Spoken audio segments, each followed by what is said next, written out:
3 months passed quickly. Talia spent her time in Green Valley City, visiting museums, attending cultural events, and working in Dr. Wilson's laboratory.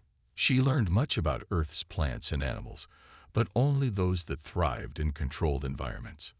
One morning, Dr. Wilson entered the lab with unusual energy. "Talia, how would you like to join a real research expedition?" "What kind of expedition?" she asked, looking up from her samples. "My team has been approved to study desert plant adaptations in the Southwest. It's a 2-week field mission." His eyes sparkled with excitement. "This is real Earth science, not just lab work." Talia remembered the images of cracked Earth from the news. "The desert, is it safe?" Dr. Wilson laughed. "Of course it's safe. We'll have the proper equipment. Your environmental suit should protect you from the heat." "Then I would be honored to join you," Talia said, though uncertainty flickered through her translucent skin. The next day, she met the rest of the research team. Tom was older, with sun-weathered skin and few words. His hands were rough and calloused, so different from the soft hands of the city dwellers. Ava was younger, with bright eyes and quick movements. She specialized in desert plants and spoke rapidly about species Talia had never heard of. "Don't worry about the heat," Ava said when she noticed Talia's concerned expression. "Humans have lived in deserts for thousands of years." "Your people choose to live there?" Talia asked, surprised. Tom grunted. "Some of the oldest human civilizations began in deserts. You adapt or you die." This concept troubled Talia. On Nalu, environments that threatened survival were avoided, not adapted to. Why would humans deliberately live in places that challenged their existence? They left early the next morning in a large vehicle filled with equipment. As they drove away from Green Valley City, Talia watched the landscape change. The trees became smaller and more spread out. The green grass faded to yellow, then disappeared altogether. The buildings vanished, replaced by vast open spaces that seemed to go on forever. "Where are all the people?" she asked. "Not many live out here," Dr. Wilson explained. "The desert doesn't support large populations." By midday, they entered what Tom called real desert. Talia stared in shock at the landscape. It looked nothing like the Earth she had come to know. Red rocks jutted from the ground like broken bones. Small, tough plants with spikes instead of leaves dotted the landscape. The sky stretched above them, painfully blue and empty of clouds. "This can't be the same planet," she whispered. Ava smiled. "Earth has many faces. This is just one of them." As they set up camp, the temperature rose steadily. Talia's environmental suit hummed as it tried to maintain her body temperature. By mid-afternoon, the heat was like nothing she had ever experienced. On Nalu, the water-rich atmosphere kept temperatures stable. Here, the air itself seemed to burn. "Is it always this hot?" she asked as they unloaded equipment. "This," Tom laughed. "This is nothing. Wait until tomorrow afternoon." That night, as the others slept in their tents, Talia stood outside, looking up at the stars. The desert had transformed in darkness. The heat had faded, replaced by a surprising chill that made her suit activate its warming function. The silence was absolute, broken only by strange animal calls that made her nervous. She sent a message back to Nalu. "Earth is not what I expected." The same planet that produces their peaceful cities also contains this harsh, empty place. Tomorrow we begin our research in what humans call the real desert. I am both frightened and curious about what I will learn. As she finished her message, a howl echoed across the dark landscape. Talia hurried back to her tent, suddenly aware of how fragile her understanding of Earth really was. 3 months passed quickly. Talia spent her time in Green Valley City, visiting museums, attending cultural events, and working in Dr. Wilson's laboratory. She learned much about Earth's plants and animals, but only those that thrived in controlled environments. One morning, Dr. Wilson entered the lab with unusual energy. "Talia, how would you like to join a real research expedition?" "What kind of expedition?" she asked, looking up from her samples. "My team has been approved to study desert plant adaptations in the Southwest. It's a 2-week field mission." His eyes sparkled with excitement. "This is real Earth science, not just lab work." Talia remembered the images of cracked Earth from the news. "The desert? Is it safe?" Dr. Wilson laughed. "Of course it's safe. We'll have the proper equipment. Your environmental suit should protect you from the heat." "Then I would be honored to join you," Talia said, though uncertainty flickered through her translucent skin. The next day, she met the rest of the research team. Tom was older, with sun-weathered skin and few words. His hands were rough and calloused, so different from the soft hands of the city dwellers. Ava was younger, with bright eyes and quick movements. She specialized in desert plants and spoke rapidly about species Talia had never heard of. "Don't worry about the heat," Ava said when she noticed Talia's concerned expression. "Humans have lived in deserts for thousands of years." "Your people choose to live there?" Talia asked, surprised. Tom grunted. "Some of the oldest human civilizations began in deserts. You adapt or you die." This concept troubled Talia. On Nalu, environments that threatened survival were avoided, not adapted to. Why would humans deliberately live in places that challenged their existence? They left early the next morning in a large vehicle filled with equipment. As they drove away from Green Valley City, Talia watched the landscape change. The trees became smaller and more spread out. The green grass faded to yellow, then disappeared altogether. The buildings vanished, replaced by vast open spaces that seemed to go on forever. "Where are all the people?" she asked. "Not many live out here," Dr. Wilson explained. "The desert doesn't support large populations." By midday, they entered what Tom called real desert. Talia stared in shock at the landscape. It looked nothing like the Earth she had come to know. Red rocks jutted from the ground like broken bones. Small, tough plants with spikes instead of leaves dotted the landscape. The sky stretched above them, painfully blue and empty of clouds. "This can't be the same planet," she whispered. Ava smiled. "Earth has many faces. This is just one of them." As they set up camp, the temperature rose steadily. Talia's environmental suit hummed as it tried to maintain her body temperature. By mid-afternoon, the heat was like nothing she had ever experienced. On Nalu, the water-rich atmosphere kept temperatures stable. Here, the air itself seemed to burn. "Is it always this hot?" she asked as they unloaded equipment. "This," Tom laughed. "This is nothing. Wait until tomorrow afternoon." That night, as the others slept in their tents, Talia stood outside, looking up at the stars. The desert had transformed in darkness. The heat had faded, replaced by a surprising chill that made her suit activate its warming function. The silence was absolute, broken only by strange animal calls that made her nervous. She sent a message back to Nalu. "Earth is not what I expected. The same planet that produces their peaceful cities also contains this harsh, empty place. Tomorrow we begin our research in what humans call the real desert. I am both frightened and curious about what I will learn." As she finished her message, a howl echoed across the dark landscape. Talia hurried back to her tent, suddenly aware of how fragile her understanding of Earth really was. Talia woke to a world on fire. At least that was how it felt when she stepped out of her tent into the morning sunlight. The temperature had already climbed well above what she considered comfortable, and her environmental suit beeped a warning. "Good morning," Ava called cheerfully, as if the heat was nothing unusual. "Sleep well." "The ground was harder than I expected," Talia admitted. On Nalu, even the poorest homes had soft resting platforms. Tom handed her a container of water.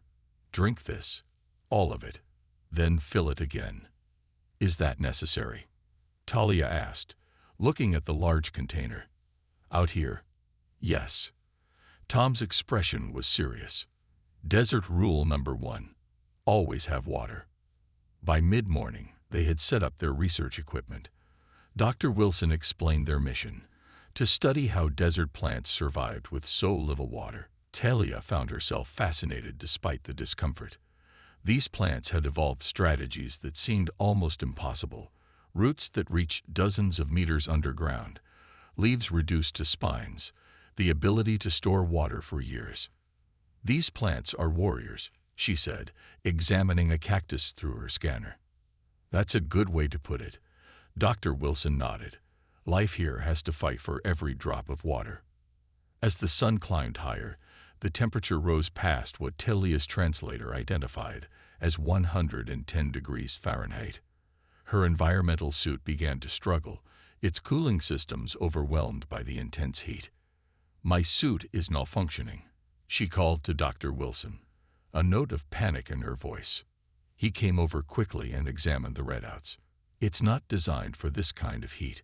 We need to get you to shade." They moved to a rocky overhang, and Tom helped adjust her suit's settings. "Better to wear loose clothes like us," he said. "Your body needs to breathe." "But the heat," Talia began. "Humans evolved in hot places," he interrupted. "Our bodies know how to cool down if we let them." This was new information for Talia. Her research had suggested humans preferred moderate temperatures. Yet here was Tom, moving comfortably through a heat that threatened to overwhelm her advanced technology. After a brief rest, they continued their work. Talia was collecting soil samples when she heard Ava's shout, "Everyone freeze." Talia looked up to see a long, scaly creature coiled on a rock just meters away. Its tail made a strange rattling sound, and its head was raised, watching them. "What is that?" Talia whispered, frozen in place. "Rattlesnake," Tom said quietly. "Back away slowly." The creature's eyes seemed fixed on Talia. She had studied earth animals, but nothing had prepared her for meeting a predator face to face. On Nalu, no animal had evolved to hunt others. The concept existed only in theory. "It's designed for killing," she said, her skin pulsing with fear. "It's designed for survival," Dr. Wilson corrected as they carefully retreated. "Just like everything else out here." The snake eventually slithered away, but Talia's sense of safety did not return. The desert was suddenly full of hidden dangers: creatures that could poison, plants that could stab, heat that could kill. In the afternoon, the wind began to rise. What started as a gentle breeze quickly grew stronger, whipping sand into the air around them. "Dust storm coming," Tom announced, looking at the horizon where a brown cloud was forming. "Pack up." Now. They worked quickly, securing equipment as visibility decreased. Talia struggled to help, her movements hampered by her suit and the stinging sand that seemed to find every opening. "This is normal," she gasped as they retreated to their vehicles. "Normal enough," Ava replied, pulling a mask over her face. "The desert changes in minutes, not hours. You have to be ready." As they huddled in their vehicle, sand pounding against the windows like tiny bullets, Talia thought of Green Valley City with its controlled climate and predictable patterns. Nothing there had prepared her for this reality, a place where the environment itself seemed to attack. That night, sheltered from the storm but unable to sleep, Talia revised her understanding of Earth. This was not a peaceful planet with a few harsh areas. This was a world of extremes, where life fought daily battles against forces that never rested. And humans had evolved here, shaped by these very challenges. For the first time, Talia wondered what kind of species could call such a place home and thrive in it. The dust storm passed during the night, leaving their campsite half buried in sand. Tom was the first one up, already digging out equipment as the others emerged from their vehicles where they had sheltered. "Is the storm coming back?" Talia asked, watching the horizon nervously. "Not today," Tom replied, not looking up from his work. "Sky's too clear." Dr. Wilson checked his communication device and frowned. "That's strange. The satellite link is down." "Probably the solar flares," Ava said, brushing sand from her hair. "The news said we'd have communication problems this week." They spent the morning collecting more samples and repairing equipment damaged by the storm. Talia tried to help, but her body felt heavy in the heat. The water she drank seemed to evaporate immediately from her skin, so different from her homeworld where moisture remained. After lunch, they packed up and drove deeper into the desert to reach their next research site. The landscape changed again. Now there were fewer plants and more exposed rock, with strange formations that rose from the ground like giant fingers pointing to the sky. "These are beautiful," Talia admitted, watching the rock formations pass by. "Wind and water shaped them," Dr. Wilson explained. "A little bit every day for millions of years." The vehicle made a strange noise, a grinding sound followed by a loud pop. Tom immediately slowed down. "That's not good," he muttered, bringing the vehicle to a stop. They all climbed out as Tom examined the underside of the vehicle. His face, when he stood up, told them everything. "Axle's broken. Can't drive on it. Can we fix it?" Ova asked. Tom shook his head. "Not here. Needs special tools." Dr. Wilson checked his device again. Still no signal, and we're at least 30 miles from the base camp. Talia felt her skin pulse with anxiety. "What do we do?" The humans exchanged looks, but none seemed panicked. Instead, they began to assess their situation with a calm efficiency that surprised her. "We have water for 3 days if we're careful," Ava reported after checking their supplies. "Temperature will drop to around 40 degrees tonight," Tom added.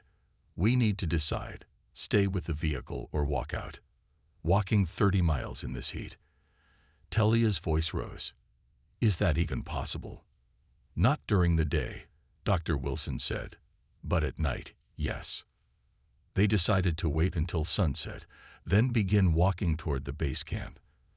Talia watched in silence as the humans prepared, dividing water and supplies into packs, each person taking their share without complaint.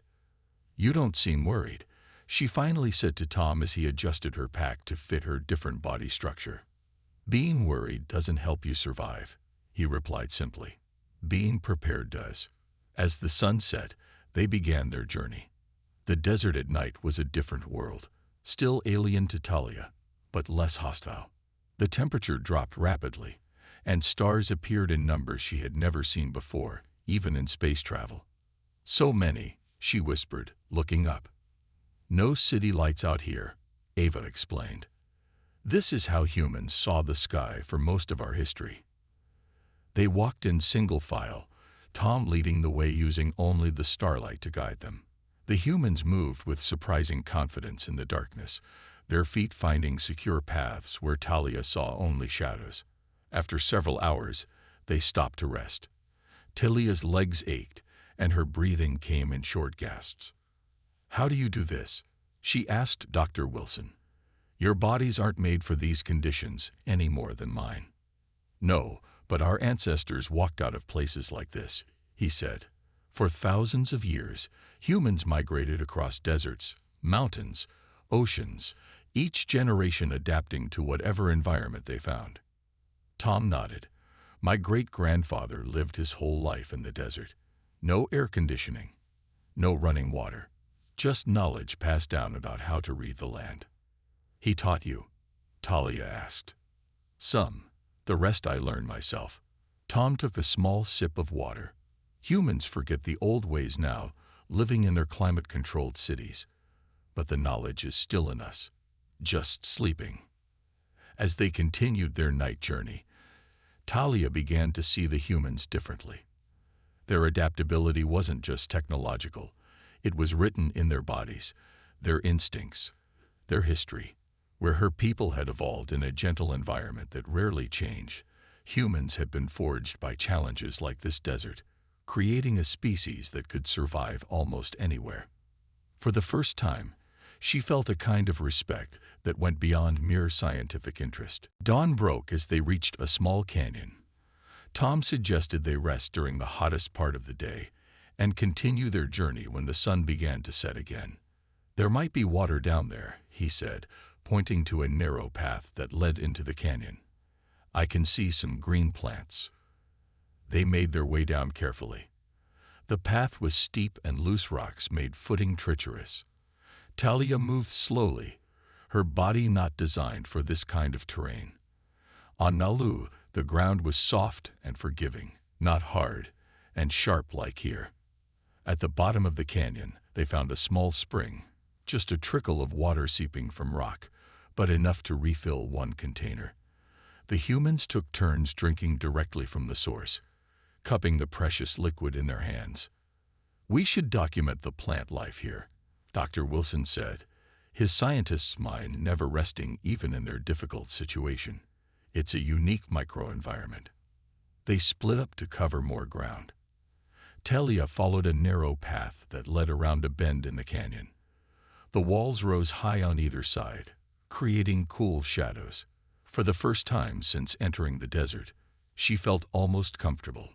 She was examining a small flowering plant when a sound made her look up. There, on a rock ledge above her, stood an animal. It was tan-colored with powerful shoulders and a long tail, its yellow eyes fixed on her with an intensity that froze her in place. "Mountain lion," her translator whispered in her ear, accessing its database. "Apex predator. Extremely dangerous." Talia couldn't move. Her species had evolved without major predators, developing intelligence instead of speed or strength. Her instinct was to freeze, the worst possible response. The mountain lion's muscles tensed. It was preparing to jump. In her panic, Talia recalled something from her studies of earth animals. Eye contact was a challenge. Appearing large was a deterrent. Looking like prey invited attack. With her heart pounding, she raised her arms above her head to make herself look bigger. She forced herself to stare directly at the predator while taking a step backward. The mountain lion hesitated, confused by her strange appearance and behavior. "Don't run," she whispered to herself. "Whatever you do, don't run." She took another slow step backward, then another. The mountain lion watched, its tail twitching. "Talia," Dr. Wilson's voice called from around the bend. "Where are you?" The mountain lion's attention shifted toward the new sound. "Stay back," Talia shouted. "There's a predator here."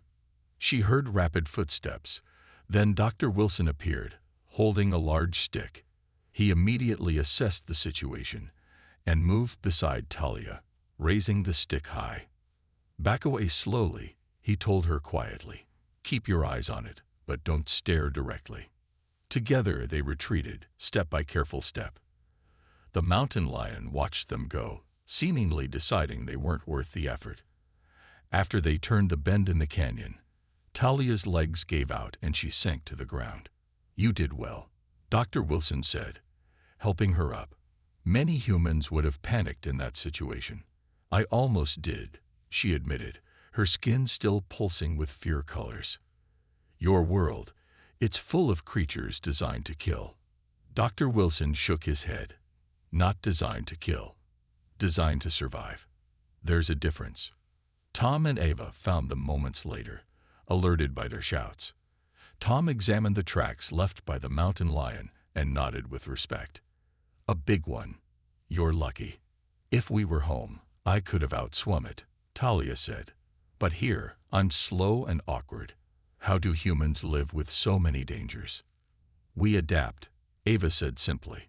"We learn the rules of each environment and follow them. That's how we've survived on Earth for so long." As they gathered their things to move to a safer location, Talia realized something had changed in her understanding of humans. She had come to Earth thinking they were fortunate to evolve on such a gentle planet. Now she saw the truth. They had survived because their planet was harsh, not in spite of it. The challenges of Earth had not broken humans. They had made them stronger, more adaptable, more resilient than her own people. Where Naluians avoided difficulty, humans faced it. Where her people sought harmony with stable environments, humans mastered changing ones. For the first time, Talia wondered if peace came at a cost her people hadn't recognized. The cost of never being tested. They continued their journey as the sun began to set, moving along the canyon floor where the walls provided some shade. Talia noticed Tom frequently looking at the sky, his weathered face creased with concern. "What's wrong?" she finally asked. "Those clouds," he pointed to the horizon where dark shapes were building. "Bad storm coming." Dr. Wilson checked his device again. Still no signal. How far are we from base camp? About 15 miles, Tom replied. But if that storm hits, we can't be in the open. Ava studied the canyon walls. We need higher ground. Flash floods can fill these canyons in minutes. Flash floods? Talia asked, the unfamiliar term making her nervous. When it rains hard in the desert, the water can't soak into the ground fast enough, Dr. Wilson explained. It rushes downhill, gathering speed and power. These dry canyons become rivers very quickly. They began climbing out of the canyon, looking for safer ground. The wind picked up, bringing with it the smell of moisture, so strange in this dry place. Talia saw lightning in the distance, followed by rolling thunder that seemed to shake the earth. I've never seen clouds move so fast, she said, watching the storm approach. The sky darkened as if night had fallen early. Desert storms don't give much warning. Tom called over the rising wind. Move faster. They reached a plateau above the canyon just as the first fat drops of rain began to fall. In minutes, the gentle drops became a pounding deluge. Talia had experienced rain on her home world, but nothing like this, water falling so hard it hurt her skin through her environmental suit. Lightning split the sky directly overhead, followed immediately by thunder that Talia felt in her chest. She cried out in fear, unable to help herself. It's okay, Ava shouted over the storm, taking her hand. We're safer here than in the canyon. They huddled under an overhanging rock as the storm raged around them. The rain was coming sideways now, driven by powerful winds. In the distance, Talia could see sheets of water pouring off the plateau into the canyon below. The canyon, she gasped, realizing what was happening. If we had stayed, we'd be gone, Tom finished simply.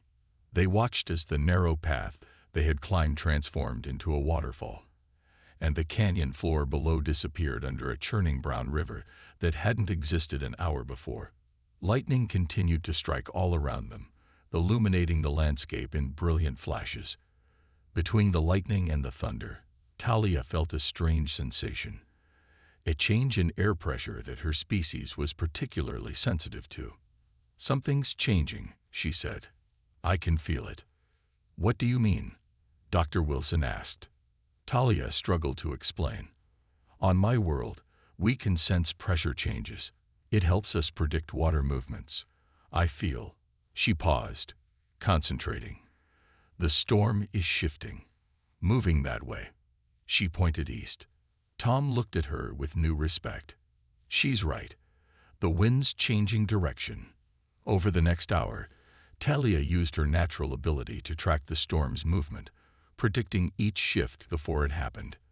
The humans followed her guidance, moving their shelter as needed to stay protected from the worst of the wind and rain. This is remarkable, Dr. Wilson said, watching her. Your species evolved this sense. Talia nodded. Water is life on Nalu. Understanding its movements meant survival. For the first time since entering the desert, Talia felt useful. Her alien biology, which had seemed like a weakness in this harsh environment, now provided something valuable. A sense that even these weather-hardened humans didn't possess. As the storm began to ease, they looked out over the transformed landscape. Water ran in rivulets where dust had been. Small plants that had appeared dead now unfurled green leaves, responding instantly to the rare moisture. It's beautiful, Talia said, surprised by her own reaction. This is why life here is so tough, Ava explained. It has to be ready for anything. Burning heat, freezing cold, years of drought, and then violent floods. Nothing survives here by being delicate. Talia watched a tiny flower push through what had been cracked earth just hours before. In its stubborn emergence, she saw something she recognized from another species, the same determination she had witnessed in her human companions. Perhaps, she said quietly, toughness and beauty are not separate things after all. Morning came with clear skies and a transformed landscape. Small pools of water dotted the desert floor, reflecting the blue sky. Plants that had seemed dead now stood tall with fresh green growth. Even the air smelled different, clean and alive. "Rescue team should be looking for us by now," Tom said as they prepared to continue their journey. "Base camp would have reported us missing." "Can we reach higher ground?" Dr. Wilson asked. "Give them a better chance of spotting us." They climbed to a rocky ridge that offered a view of the vast desert stretching in all directions. The storm had washed away the dust, making colors more vivid: reds, oranges, and purples in the rocks, unexpected greens from plants, and the deep blue sky above. "I never imagined Earth could be like this," Talia said, taking in the view. "In the educational materials about your planet, I only saw the gentle places." "Those materials were filtered," Dr. Wilson admitted. "We wanted to present Earth as a peaceful world to encourage diplomatic relations." "You hid the truth?" Talia asked, surprised. "We emphasized certain aspects," he corrected. "Most species find Earth's extremes concerning." Talia thought about this as they scanned the horizon for signs of rescue. Her people had indeed been concerned when they first received images from Earth showing predators, storms, and deserts. The Naluian Council had debated whether humans were too dangerous for contact. A species shaped by such a hostile environment might pose risks to more peaceful worlds. "I understand now," she said finally. "You were afraid we would judge humans harshly because of your planet's nature." "Many species have," Ava said. "They look at Earth's predators and storms and assume humans must be equally violent and unpredictable." Tom pointed to the sky. "There, aircraft." They waved and set up emergency signals. Within minutes, the aircraft spotted them and circled overhead, dropping supplies before moving off to guide a ground rescue team to their location. As they waited for rescue, Talia composed a message to send back to Nalu when communications were restored. She worked on it carefully, finding the right words to explain what she had learned. The rescue vehicles arrived by mid-afternoon. The team leader seemed amazed to find them all in good health. 5 days in the open desert with minimal supplies, he said, shaking his head. "That's impressive survival, even for experienced personnel." On the drive back to base camp, Talia sat quietly, watching the desert pass by outside her window. Its harshness no longer seemed alien or frightening. Instead, she saw it as a teacher, the force that had shaped humans into what they were. Back at the research station, after medical checks and rest, Talia finally sent her message to the Naluian Council. "I have discovered that we fundamentally misunderstood Earth and its dominant species. We believed Earth was predominantly peaceful because we were shown only its gentle aspects. The reality is more complex and valuable. Earth is a planet of extremes that has produced a species capable of surviving almost anywhere. Humans are not peaceful because their world is peaceful. They understand peace precisely because their world has taught them about danger. Where Naluians avoid hardship, humans face it. Where we seek stable environments, they master changing ones. Their adaptability is not a sign of aggression, but of extraordinary resilience. In the desert, I saw humans use knowledge passed down through generations to survive conditions that should have killed them. I witnessed their calm in crisis and their ability to work with environments that seemed determined to destroy them. I request to extend my stay on Earth. I wish to experience more of this planet's diverse environments. Our diplomatic approach must be reconsidered, not because humans are dangerous, but because they are far more complex and capable than we first understood. Earth's harshness has created strength. Its dangers have taught caution. Its extremes have built adaptability. These are not qualities to fear, but to respect and perhaps to learn from." Dr. Wilson found her that evening, watching the sunset from the research station's observation deck. The desert glowed red and gold in the fading light. "Your message to Nalu," he said. "They've responded." Talia took the communication device and read the council's reply. Her skin rippled with colors of surprise and joy. "They've approved my extended mission," she said. "And more, They're sending a cultural team to learn about Earth's environmental adaptation strategies. Your desert has convinced my people that humans have something valuable to teach us. Together, they watch darkness fall over the desert. Not a gentle darkness, but one filled with stars, with hunting predators, with blooming night flowers, with the promise of both danger and wonder. "Welcome to Earth," Dr. Wilson said. "The real Earth." Talia smiled. "I wouldn't have it any other way."